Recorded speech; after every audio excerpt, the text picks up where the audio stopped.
বাংলাদেশকে শতভাগ শুল্কমুক্ত সুবিধা দিল চীন। চলতি বছরের 1 ডিসেম্বর থেকে বাংলাদেশকে শতভাগ শুল্কমুক্ত বাজার সুবিধা দেবে চীন। সোমবার ঢাকাস্থ চীনা দূতাবাস এক বিবৃতিতে একথা জানিয়েছে।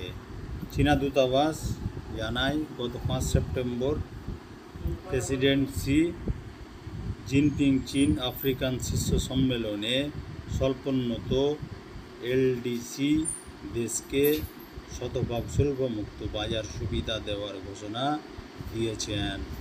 আগামী 9 ডিসেম্বর 2024-এ বাংলাদেশ ও চীনের কূটনৈতিক সম্পর্ক স্থাপনের দিন থেকে বাংলাদেশ শতভাগ শুল্কমুক্ত বাজার সুবিধা পাবে। ট্যারিফ কোটা ব্যবস্থাপনা সাপেক্ষে পণ্যের জন্য শূন্য শুল্ক ব্যবস্থাপনা শুধুমাত্র কোটার পরিমাণের মধ্যে থাকা পণ্যগুলোর জন্য প্রযোজ্য হবে। কোটার পরিমাণ অতিক্রম করা পণ্যে কোন শুল্ক হারের অধীন হবে।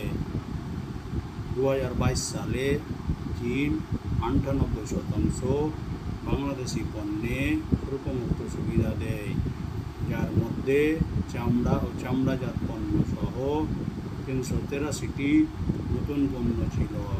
এর আগে 2020 সালে 97% বাংলাদেশি পণ্য এই সুবিধা পেত।